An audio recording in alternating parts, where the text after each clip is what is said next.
Hi friends, నేను చెప్పిన శ్రీ వివేకానంద జీవిత చరిత్రలో పార్ట్ 36లో మహాసమాధి గురించి చెప్తున్నాను. ఈరోజు నేను రాక్పశ్చిమాల మీద వేదాంత తేజాన్ని పరిపి తన దివ్య సందేశకర సహస్రాల చేత ముముక్షు హృదయ సరోజ సహస్రాలను వికసింపచేసిన వివేకానంద భాస్కరుడు అస్తమించే సమయం ఆసన్నమైంది. స్వామి మధ్యలోకంలో గడిపిన చివరి 2 నెలల్లో అవసాన సమయ సూచనలతో నిండిపోయాయి.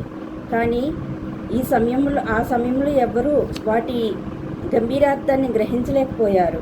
స్వామి వారణాసికి తిరిగి వచ్చాక తన సన్యాసి శిష్యులందరినీ చూడాలని వారికి ఉత్తరాలు రాశారు. క్రమంగా మత వ్యవహారాల నుంచి తాను వైదొలిగి శిష్యులను సర్వస్వతంత్రులను చేయటం ఆవశ్యకమని స్వామి భావించసాగాడు. అతడిలా అన్నాడు: శిష్యుల్ని ఎన్నడూ విడవక వారిని అంటిపెట్టుకుని ఉండటం చేతనే గురువు తరచూ వారిని పాడు చేస్తుంటాడు. అనుచరులు సుశిక్షితులు అవగానే నాయకుడు వారిని విడిచిపెట్టాలి, లేకుంటే వారు అభివృద్ధి చెందలేరు. సోదర బృందానికి ఈ మాటలు ములుకులై తాకాయి. స్వామి లేకపోతే తమ ఉద్యమం ఏమవుతుందో అని వారు ఆందోళన చెందసాగారు. కానీ స్వామికి ఇక ప్రపంచంతో సంబంధం తీరిపోయింది. కర్మబంధాలు విచ్ఛిన్ననాలైనాయి. శ్రీరామకృష్ణుడు ఒక్కడే అతడి హృదయాన్ని ఆక్రమించాడు. జపతపాలు స్వామిని ఆవరించాయి. నరేంద్రుడు తన కార్యం పరిసమాప్తమైనంతనే స్వస్వరూప జ్ఞానవంతుడే శరీరంలో నిల్వ ఇష్టపడడని, కల్ప సమాధి స్థితిలో లీనమవుతాడని శ్రీరామకృష్ణులు పలికిన మాటలను తలుచుకుని సోదర శిష్యులు ఆందోళన పడసాగారు.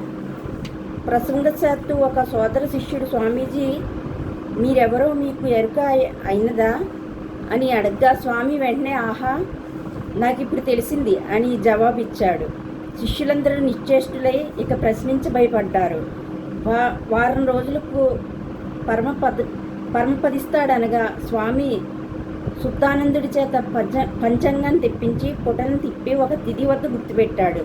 స్వామి మహాసమాధి పొందిన తర్వాత మాత్రమే శిష్యులు అతడు ఆ రోజున శరీరాన్ని చాలించనిచ్చించాడని, అది పంచాంగంలో అతడు గుర్తుపెట్టిన జూలై 4వ తేదీ అని గ్రహించారు.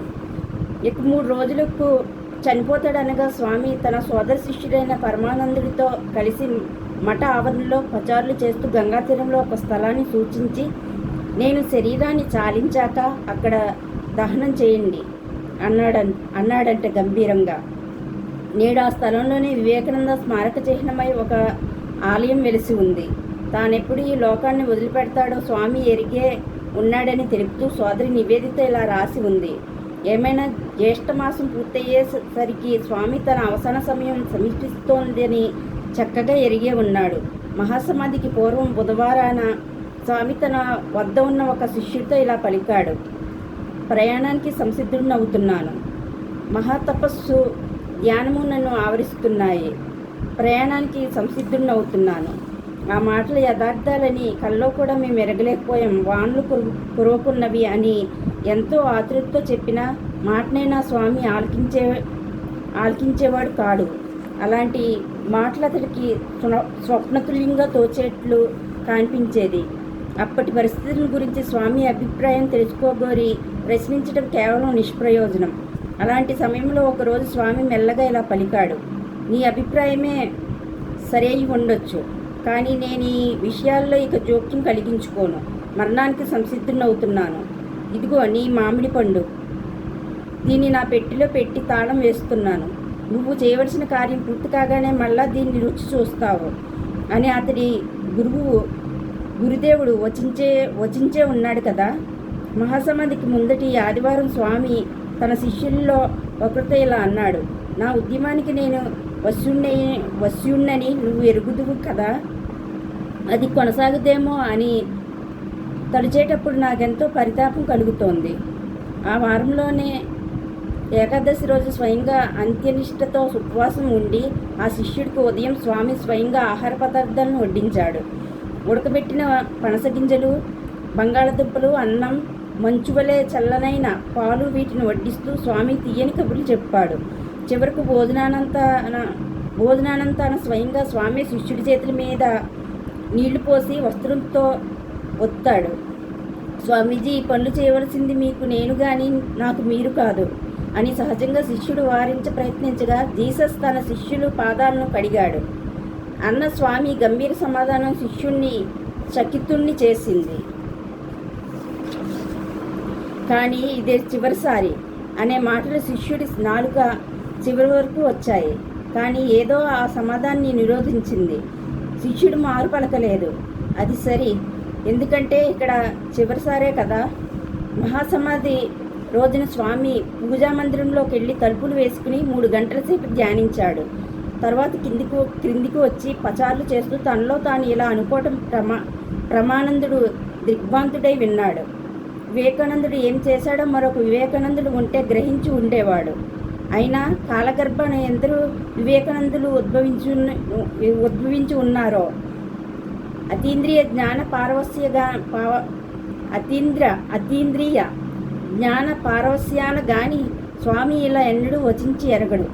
నాడు శుక్రవారం మఠంలో మర్నాడు స్వామి కాళీమాత పూజ చేయదలిచి శుద్ధానందుణ్ణి బోధానందుణ్ణి పిలిచి పూజా ద్రవ్యాలను సేకరింప వినియోగించాడు.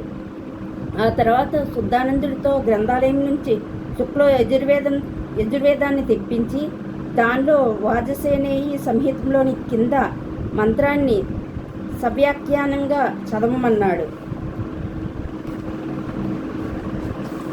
వాఖ్యానాన్ని కొంతవరకు విని స్వామి ఇలా అన్నాడు, ఈ మంత్రవాఖ్యానం నా మనసుకు సమ్మితంగా లేదు. సుషుమ్న అన్న పదానికి వ్యాఖ్యానకర్త అభిప్రాయం ఏదైనా కాలక్రమాన తంత్రశాస్త్రంలో యోగులచే పేర్కొనబడిన సుషుమ్నాడే ఈ వేదిక మంత్రంలో సూచించబడింది. నా శిష్యులైన మీరు శ్లోకాలకు సరైన తాత్పర్యాన్ని కనుగొని శాస్త్రాలకు స్వతంత్రమైన భాష్యాలను వ్యాఖ్యానాలను రచించి ప్రయత్నించాలి. భోజనానంతరం స్వామి 1 గంటకు బ్రహ్మచారుల గదికి వెళ్ళి వ్యాకరణ పాఠం చెప్పాడు. ఆ పాఠాన్ని విన్న ఒక బ్రహ్మచారి ఇలా రాసి ఉన్నాడు, ఇంచుమించుగా జాముసేపు స్వామి పాఠం చెప్పాడు. కానీ మాకెంత మాత్రం విసుగు పుట్టలేదు. ఎందుకంటే పాఠం సులభంగా అర్థం కావటానికే స్వామీజీ హాస్య చమత్కారాలతో కూడుకున్న ఒక కథ చెప్పేవాడు. స్వామీజీకి ఇది వాడుక. శిష్యులు సూత్రాన్ని సులభంగా జ్ఞప్తిలో ఉంచుకోవడానికి అనువవుతుందని స్వామీజీ ఒక్కొక్కప్పుడు సూత్రపద సరిణిని గురించి చమత్కరించేవాడు. ఇలాంటి విధానాన్ని అనుసరించి పూర్వం కళాశాలలో తన మిత్రుడైన దాశరథి సన్యాలను ఒక్క రాత్రిలో తానెలా ఆంగ్లదేశ చరిత్ర పరీక్షకు సంసిద్ధుడిని చేశాడో స్వామీజీ మాకు తెలిపాడు. ఏమైనా వ్యాకరణ పాఠం ముగిసేసరికి స్వామీజీ కాస్త అలసినట్లు కనిపించాడు. నాటి సాయంత్రం ప్రేమానందుడితో స్వామి చాలా దూరం వాహ్యాలికి వెళ్ళి దారిలో అనేక ముఖ్య విషయాల గురించి మాట్లాడాడు.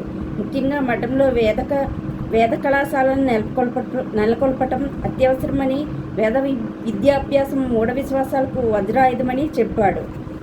సంధ్యా సమయం అయ్యింది. శ్రీరామకృష్ణాలయంలో శంఖ గంటారావాలతో ఆ రాత్రికం ప్రారంభమైంది. స్వామి తన మందిరానికి వెళ్ళి గంగానదికి అభిముఖుడై ధ్యానస్థితుడయ్యాడు. చిరస్మరణీయమైన నాటి సంఘటనాన్ని గురించి ఉద్బోధన పత్రికలో ఒక సోదర శిష్యుడు ఇలా రాసి ఉన్నాడు. తర్వాత పూజా మందిరంలో స్వామి ఉదయం 8 నుంచి 11 గంటల వరకు ధ్యానించాడు. ఇతర రోజుల్లో అతడు ఒక్కసారిగా అంతసేపు ధ్యానించింది లేదు. అంతేకాక తలుపులను కిటికీలను మూసుకుని గాలి చొరని గదిలో అతడు ఇలా ధ్యానించినది లేదు. కానీ ఈరోజు పూజామందిరపు తలుపులను కిటికీలను అన్నింటినీ బంధించి మరీ ధ్యానించాడు.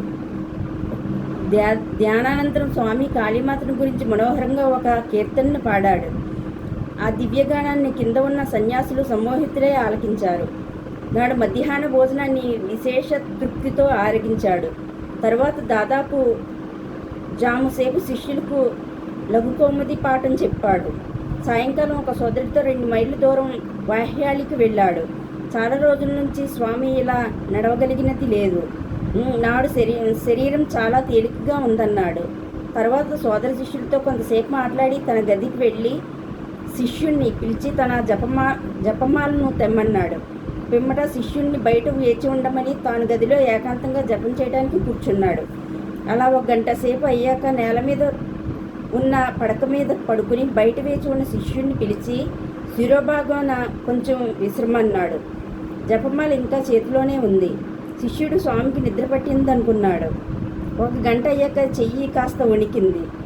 తర్వాత 2 దీర్ఘ నిశ్వాసాలు స్వామి సమాధి నిమగ్నుడయ్యాడని శిష్యుడు తలిచాడు. కిందకి వెళ్ళి ఒక సన్యాసిని పిలుచుకొని రాగా అతడు పరీక్షించి శ్వాస లేదని నాడి నిలిచిపోయిందని తెలిపాడు. ఇంతలో మరొక సన్యాసి వచ్చి సమాధి స్థితి అని తలిచి బిగ్గరగా శ్రీరామకృష్ణ నామోచ్చరణ ఆరంభించాడు. కానీ చలనం కలగదే. ఆ రాత్రి సుప్రసిద్ధుడైన ఒక వైద్యుడిని పిలుచుకొని వచ్చారు. ఆ వైద్యుడు శరీరాన్ని చాలాసేపు పరీక్షించి ప్రాణోత్క్రమణమైనదని చెప్పేశాడు. మర్నాడు ఉదయం చూసేసరికి నేత్రగోళాలు ఉబ్బి ఎర్రబారి ఉన్నాయి. నోటి నుంచి నాసాపుటాల నుంచి కొంచెం రక్తం స్రవించి ఉంది. దీనికి కారణం మెదడులోని ఒక రక్తనాళం పగులటమని ఇతర వైద్యులు అన్నారు. జపధాన్యాలతో స్వామి రంధ్రం నుంచి ప్రాణోత్క్రమణ గావించాడని దీనివల్ల స్పష్టంగా తేలుతోంది. తర్వాత అనేక మంది వైద్యులు వచ్చి స్వామి శరీరాన్ని అతి జాగ్రత్తగా పరీక్షించారు. ప్రజ్ఞ కలిగించడానికి తమ యావచ్చక్తిని వినియోగించారు. కానీ వారి యత్నాలన్నీ విఫలమైనాయి. యథార్థంగా వారతడి మరణహేతువును కనుగొనలేకపోయారు. నిజానికి స్వామి స్వేచ్ఛామరణం పొందాడు. యోగిగా జన్మించి యోగిగా శరీరాన్ని చాలించాడు. మరొకరు ఇలా రాశారు. ఇక ఒక నెలకు గతిస్తాడనగా స్వామి తన వాడుకకు ఎక్కువగా ధ్యానిస్తుండటం అతడికి ఏ వ్యాధి లేనట్లు మాకు తోచేది. నాటి సాయంకాలం ప్రేమానందుడితో స్వామి అనేక సల్లాపములు వనర్చాడు. పిమ్మట ధ్యానార్థం సంధ్యా సమయంలో తన గదికి వెళ్ళాడు. అనంతరం ఒక శిష్యుని పిలిచి తనకు ఉక్క పెట్టుతుండటంతో గది కిటికీలన్నిటినీ తెరిచి కొంచెం విశ్రమన్నాడు. కొంతసేపైనంతనే స్వామి నిద్రిస్తున్నట్లు తోచింది. 1 గంట గడిచింది. శిష్యుడు పాదాలు ఒత్తుతున్నాడు. పిమ్మట కుడివైపుకు ఒత్తిగిలి స్వామి పసిబిడ్డలు స్వప్నంలో రోధించేట్లు ఒక విధమైన రోదన ధ్వని గావించాడు. పిమ్మట ఒక దీర్ఘ నిశ్వాసం తలగడి నుండి తల జారింది. మరొక దీర్ఘ నిశ్వాసం. ఇక అంతా ప్రాయమైన గంభీర నిశ్శబ్దత, శాంతి. అలసట చెందిన ఆ శిశువు అలా జగజ్జనని ఒడిలో పవ్వళించాడు. 40 ఏళ్ళు నేనెన్నడూ చూడనని తరచూ అతడు వచించేవాడు. దీనికి అనుగుణంగా 39 సంవత్సరాల 5 నెలల 24 రోజుల ప్రాయమునే స్వామి తన శరీరాన్ని చాలించాడు. వివేకానంద యోగి పుంగువుడు, వివేకానంద ఋషీశ్వరుడు, శ్రీరామకృష్ణ ప్రియపుత్రుడు పరబ్రహ్మైక్యం పొందాడు. జగద్గురు వరేణ్యుడు సనాతన ధర్మ పునఃప్రతిష్టాపనార్థం అవతరించిన ఆచార్య శేఖరుడు, వేదాంత భాస్కరుడు వేదాంత సాగరంలో విలీనమయ్యాడు. నరోత్తముడ నరేంద్రుడు నారాయణుడిలో ఐక్యం పొందాడు. ఓం తత్ సత్. తమ నాయకత్వమును గతించాడనే వార్త జనులు మానసాలను పిడుగుపాటులై కలిచివేసింది. బేలూరు మఠంలో శిష్యులు దిగ్భ్రాంతి నొందారు. స్వామి మరణించడం నిజమా, సాధ్యమా అని వారు తత్తరిల్లసాగారు. అది వారికి ఒక దుస్వప్నమై తోచింది. కానీ స్వామి శరీరం తమ కళ్ళెదుట మృత్యుబద్ధమై ఉందే. తమకు సంభవించిన ఘోర విపత్తు తలచి కొందరు మూర్చిపోయారు. తమ దురదృష్టము నుంచి కొందరు బోర్ను విలపించసాగారు. కొందరు భయాన్వితులై నిశ్చేష్టులైనారు. కొందరు ఆందోళిత మానసులై అటు ఇటు పచారులు చేయసాగారు. మఠమంతా దుఃఖసాగర నిమగ్నమైంది. స్వామి పరమపదించాడన్న వార్త పట్నమంతా కార్చిచ్చులా వ్యాపించింది. ఐరోపా, అమెరికా ఖండాల పర్యంతం తంతి వార్తలు పరివినాయి. స్వామి అకాల మరణాన్ని తడిచి ఇది సాధ్యమా, నిజమా అని జనులు దిగ్భ్రాంతులైనారు. స్వామిని చూసిన ప్రతి వ్యక్తి దుర్భర విషాదంతో స్తంభించిపోయాడు. తెల్లవారక మునిపే గుంపులుగా వస్తున్న పౌరులతో మఠమంతా నిండిపోయింది. దుఃఖం ఎల్లడలా రాజ్యమేలుతోంది.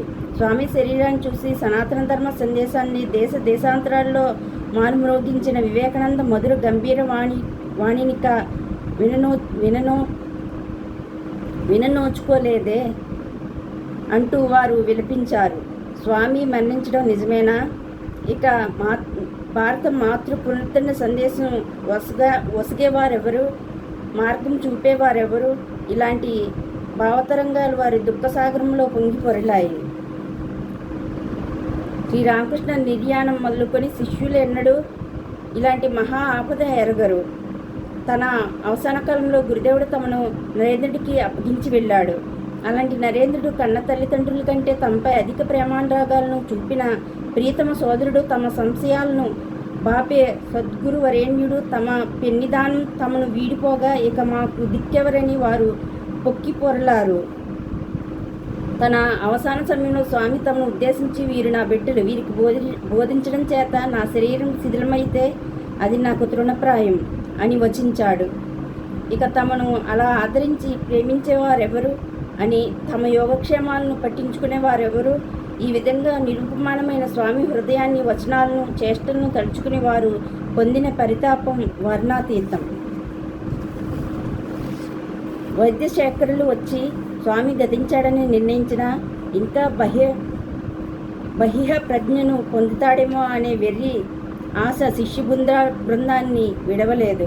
కాశీపురంలో స్వామి నిర్వికల్ప సమాధి స్థితి పొంది మరలా దేహస్మృతి పొందలేదా? శిష్యులు ఇలా తలపోసి ప్రార్థించసాగారు. కానీ వారి ఆశలన్నీ అన్నీ నిరాశనైనాయి.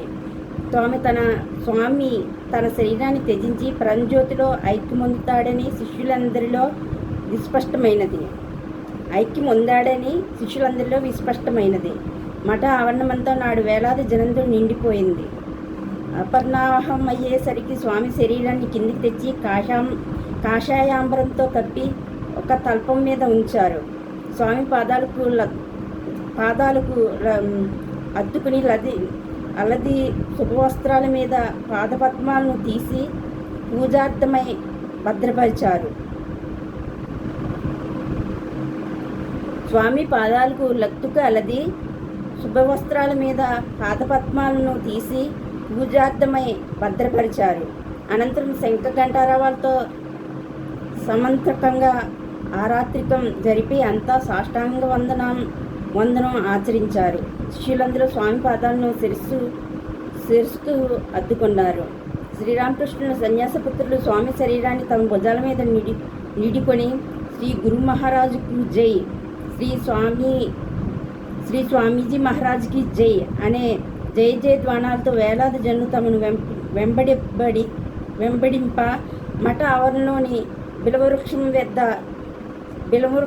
వద్దకు వెళ్ళారు. అక్కడ స్వామి నిర్దేశించి ఉన్న స్థలంలోని చితి పేర్చబడింది. వందలాది జనంతో కూడి సన్యాసుడి చితికి అగ్ని ముట్టించారు. చందన కర్పూరాధికాలు పరమ పవిత్రమైన స్వామి శరీరాన్ని తమ కడుపున ఉంచుకొని ప్రజ్వలించాయి. దహనకరణ పూర్తయింది. సంధ్యా సమయం అయినది. అద్భుత ప్రశాంతి వారి హృదయంలో భాషించింది. సర్వేశ్వర, జగద్రక్షక, నువ్వే సర్వులకు శరణ్యుడువు, నీ ఇచ్చే నెరవేరుగాక అనే ప్రార్థనలు వారి హృదయాంతరాల నుంచి వెలువడినవి. చితి నుంచి అస్తులను తీసి భద్రపరిచారు. నేడి తావునే శ్రీ వివేకానందాలయం వెలసి ఉంది. దీనిలో కింది భాగంలో చలువరాతితో నిర్మితమైన శ్రీ వివేకానంద విగ్రహము, పై అంతస్తులో పరమేశ్వర చిహ్నమైన ఓంకారము స్థాపితమై అలరారుతున్నాయి. వివేకానంద స్వామి తన భౌతిక శరీరాన్ని చాలించాడు. అయితే స్వామి దివ్యభావాలు సజీవాలైనేడు యావత్ భారతదేశాన్ని పునర్జీవింపచేయటం లేదా? అతడు ఇలా ఒక్కాణించాడు. జీర్ణ వస్త్రం మాదిరి ఈ శరీరాన్ని విడిచి అశరీరునై ఉండటమే మంచిదని భావిస్తాను గాక, కానీ నా ఉద్యమాన్ని మాత్రం విడవను. సమస్త ప్రపంచం తాను భగవంతుడి కంటే వేరు కాదని గ్రహించే పర్యంతం మానవులను పునరుజ్జీవింపచేస్తాను. ఏమీ నిర్విహేతుక కటాక్షం, ఆహా, ప్రపంచంలో సమస్త జీవులను తనతో మోక్ష సౌధానికి కొనిపోనిదే తనకు ఆత్మశాంతి లేదన్నాడే పాఠకులారా. వివేకానందుడు వంటి మహానీయులు ఉద్భవించిన భారతదేశంలో జన్మించినందుకు మనం ధన్యుడం. సనాతన ధర్మ సందేశము, భారతీయ ఆదర్శము, శ్రీరామకృష్ణ వివేకానంద ప్రోక్తము అయిన ఆత్మమోక్ష జగత్ కళ్యాణాన్నే మనం అందరం పరమ ఆదర్శాలుగా పరిగ్రహిస్తాం గాక. జయ శ్రీ రామకృష్ణ గురు మహారాజ్కు జయ. జయ శ్రీ వివేకానంద స్వామి మహారాజుకు జయ. జయ శ్రీ సనాతన ధర్మానికి జయ అనే ఆ జయ జయ ధ్వానాల్లో నూతనోజ్జీవితమై ఆత్మోత్తేజకమై మ్రోగినది భారత మాతృవాణి. ఆ దివ్యవాణి యుగ యుగాల పర్యంతం ప్రతిధ్వనిస్తుంది గాక. సనాతన ధర్మతేజం నూతన వికాసం పొందినది. సాక్షాత్తు పరతత్వమే పరమేశ్వరుడే విశ్వం మానవ కళ్యాణానికై శ్రీరామకృష్ణ వివేకానంద స్వరూపాన్ని దాల్చాడు. మత ధర్మాలకెల్లా తల్లి అయిన సనాతన ధర్మాన్ని పునరుద్ధరింప ఆ మహానీయులు అవతరించారు. తమ మహోద్యమం నెరవేరగానే తమ సందేశాన్ని జనులు కొసగగానే మరలా పరబ్రహ్మ ఐక్యం పొందారు. దేశాంతరాల్లో అన్యోన్య సమావేశం పొందినవి. యుగ సందేశం దిశల్లోనూ ప్రతిధ్వనించింది. ధర్మవ్యాప్తికై ధర్మ సంస్థాపనార్థమై ప్రవక్త మూల పురుషుడు అయి ఆ దివ్య పురుషులు ఉదయించారు. ప్రతి యుగంలోనూ ఉదయిస్తారు. అజ్ఞానిని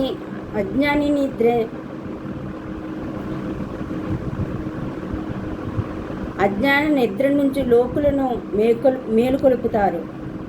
ఉత్తిష్టత, జాగ్రత్త, ప్రాప్య వరాన్ని బోధత, లేవండి, మేల్కోండి, పరమపద ప్రాప్తి పర్యంతం ఆగవద్దు. ఇదే శ్రీరామకృష్ణ వివేకానంద సందేశం. హరి ఓం తత్సత్. శ్రీరామకృష్ణార్పణమస్తు. ఓకే ఫ్రెండ్స్, ఈ రోజుతో శ్రీ వివేకానంద జీవిత చరిత్ర పూర్తయినది. నేను చెప్తున్న శ్రీ వివేకానంద జీవిత చరిత్ర మీకు నచ్చినట్లయితే నా ఛానల్ని సబ్స్క్రైబ్ చేసుకోండి. నా ఛానల్ పేరు వెంకట తాడి. అలాగే లైక్ చేయండి, షేర్ చేయండి. Okay friends, thank you, bye.